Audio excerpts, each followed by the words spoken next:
Et au final, il y aura toujours ce sentiment d'inachevé. Et bonjour à tous les amis, c'est Xavier W, on se retrouve pour une nouvelle vidéo. Ça fait un mois qu'on ne s'est pas vu, donc vous inquiétez pas, je le dis direct pour Yokai Watch, ça arrivera très bientôt, voilà, les lives sont prévus, ça sortira.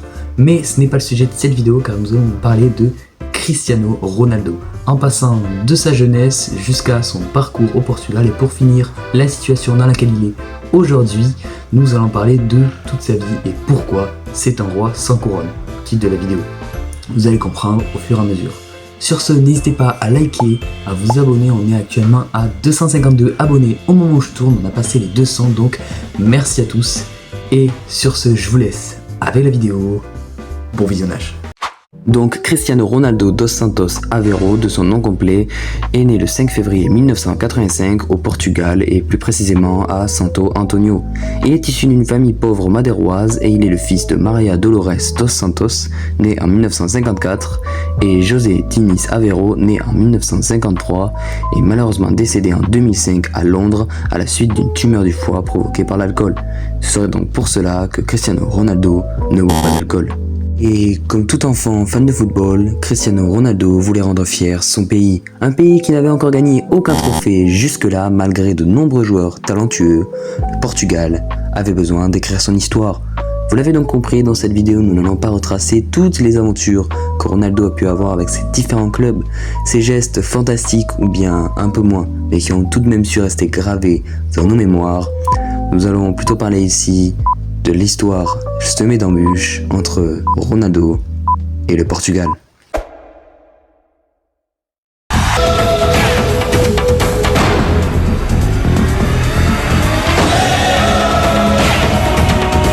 Après de brillantes performances avec le Sporting Portugal, Cristiano Ronaldo est retenu pour un match amical le 20 août 2003 face au Kazakhstan. Il fête sa première sélection avec une victoire 1-0 à seulement 18 ans. Il entre à la mi-temps à la place de Luis Figo. Il est élu homme du match et il sera retenu par le sélectionneur Luis Felipe Scolari pour d'autres matchs. Cristiano continuant de confirmer qu'il a sa place au sein du groupe. Près de grands matchs comme son entrée face à la Grèce où il marque un but de la tête, il devient titulaire de la Seleção durant toute la phase finale du tournoi. Il va même jusqu'à marquer contre les Pays-Bas en demi-finale de la compétition. Le Portugal accède donc en finale contre la Grèce qu'il rencontre pour la deuxième fois de la compétition. La Seleção perdra cette finale 1-0. Cristiano, frustré de la défaite de son équipe, ne pourra retenir ses larmes à la fin du match. Un premier échec pour CR7, mais il doit vite se ressaisir car dans 2 ans, c'est la Coupe du Monde 2006.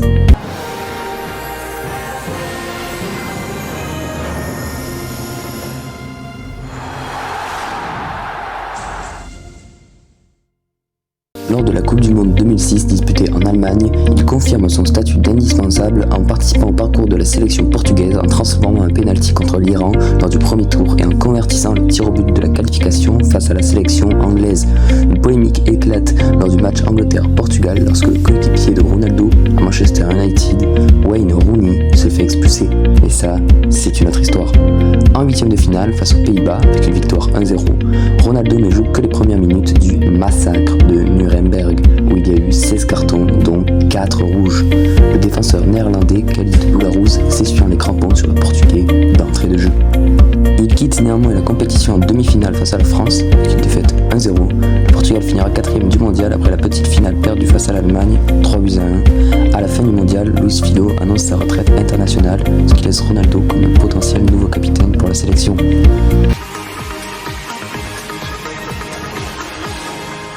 En 2008, Luis Felipe Scolari le sélectionne pour l'Euro. Ronaldo dispute 3 rencontres, dont 2 en poule, bien qu'étant blessé au pied droit. Le Portugal termine premier du groupe. Cristiano Ronaldo marque un but et fait une passe décisive à Ricardo Quaresma lors du match contre la République tchèque. Victoire 3-1. Et il est ensuite élu homme du match. En quart de finale, le Portugal se fait éliminer par l'équipe d'Allemagne sur le score de 3-2.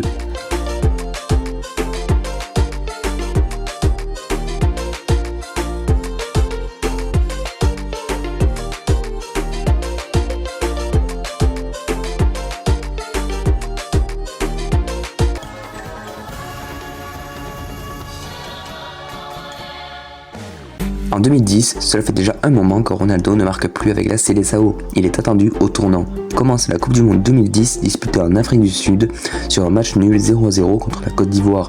où il ne trouve que le poteau au début de match. Ronaldo retrouve le chemin des filets après 11 matchs sans but en participant à la large victoire des siens 7-0 contre la Corée du Nord.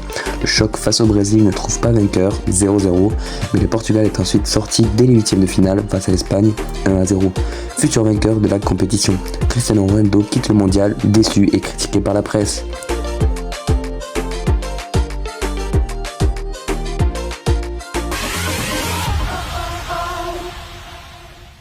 Après une défaite face à l'Allemagne 1-0, le Portugal obtient sa première victoire dans l'Euro 2012 face au Danemark, 3-2. Mais Ronaldo manque de face à face. Critiqué par la presse, il se rattrape face aux Pays-Bas avec une victoire 2-1 et en réalisant une grosse prestation avec un doublé à la clé. Il marque ensuite le but de la victoire en quart de finale et il est élu pour la seconde fois homme du match face à la République tchèque. En demi-finale, le Portugal est éliminé après un match nul 0-0 par l'Espagne et une défaite 4-2 au tir au but aux portes de la finale.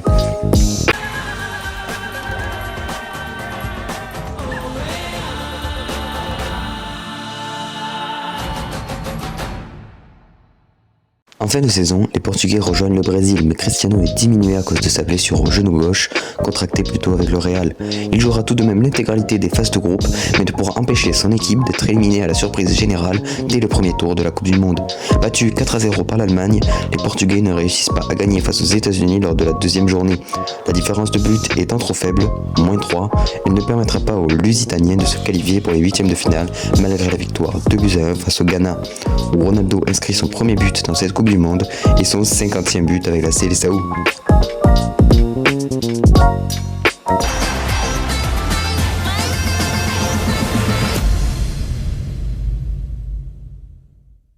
Tout comme à l'Euro 2012, Ronaldo rentre mal dans son Euro et essuie les critiques. Il ne parvient ni à marquer contre l'Islande, ni contre l'Autriche dans un match où il bat le record de sélection de Luis Figo, mais rate un pénalty crucial en fin de match.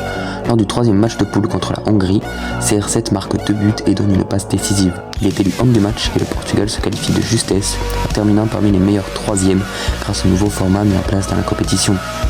En huitième de finale, contre la Croatie, victoire 1-0, Ronaldo est impliqué dans le but victorieux de Ricardo Quaresma en toute fin de match. Face à la Pologne, 1-1 et victoire au tir au but 5-3, il inscrit le premier tir au but de la séance. En demi-finale face au Pays de Galles, victoire 2-0. Il est à nouveau désigné homme du match avec un but et une passe décisive.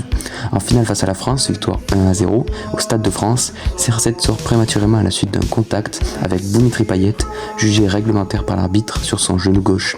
Il tente de revenir plusieurs fois sur le terrain, mais cède finalement sa place à Ricardo Quaresma dès la 25e minute. Le Portugal s'imposera finalement sur un but d'Eder en prolongation, remportant donc le premier trophée de son histoire. Et CR7 avait accompli la moitié de son objectif, il ne lui manquait désormais que la Coupe du Monde. C'est pour cela que je vais parler uniquement des années 2018 et 2022, qui sont des années de Coupe du Monde. Je ne vais donc pas parler de l'Euro 2021 et l'Euro 2024, qu'il n'a de toute façon pas remporté, sinon j'en aurais parlé.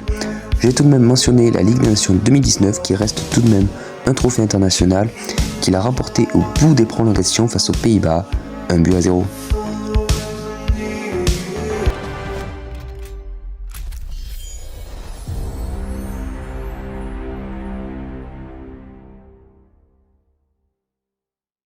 Le 15 juin 2018, lors du premier match de poule, CR7 marque un triplé dans un penalty et un coup franc direct contre l'Espagne, qui permet à son équipe de prendre un point dans ce match qui finit en 3-2.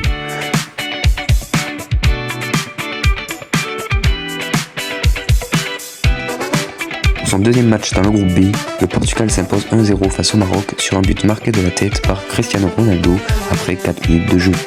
En marquant son 85e but avec le Portugal, il devient le meilleur buteur européen en sélection nationale, battant l'ancien record qui datait de 1956, détenu par Ferenc Puskás, qui avait marqué 84 buts avec la Hongrie et se classe dorénavant meilleur buteur mondial en sélection nationale, à égalité avec l'Iranien Ali Daei, avec 109 buts inscrits. Le Portugal perd en 8e de finale contre l'Uruguay, 2-1, où Ronaldo n'aura pas marqué. Les Portugais sont donc éliminés de la Coupe du Monde. Nous nous dirigeons vers la Coupe du Monde 2022, qui semble être sa dernière chance.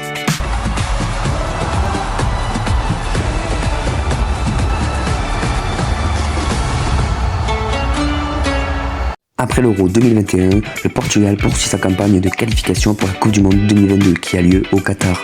Les Lusitaniens terminent deuxième de leur groupe, derrière la Serbie, les obligeant à passer par les barrages.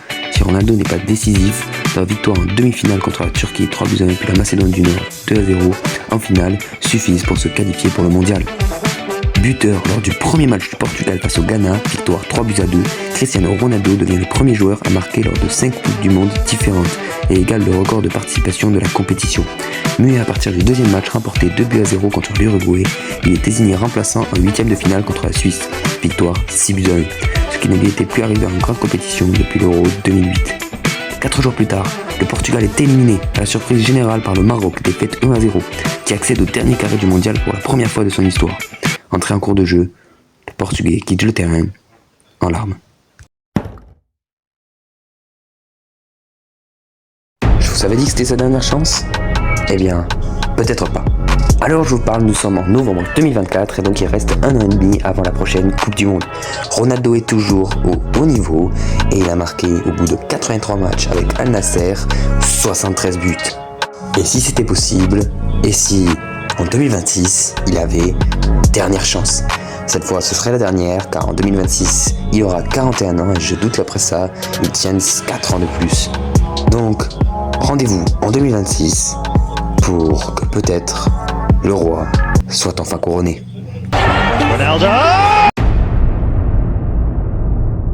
Et voilà les amis, c'est la fin de cette vidéo. N'hésitez pas à me dire ce que vous en avez pensé dans les commentaires. Alors avant de finir, pour les lives Yokai Watch, vous l'avez compris, ça se passera sur Twitch. Et pour les dates des lives, ce sera sur mon Discord, tout sera dans la description.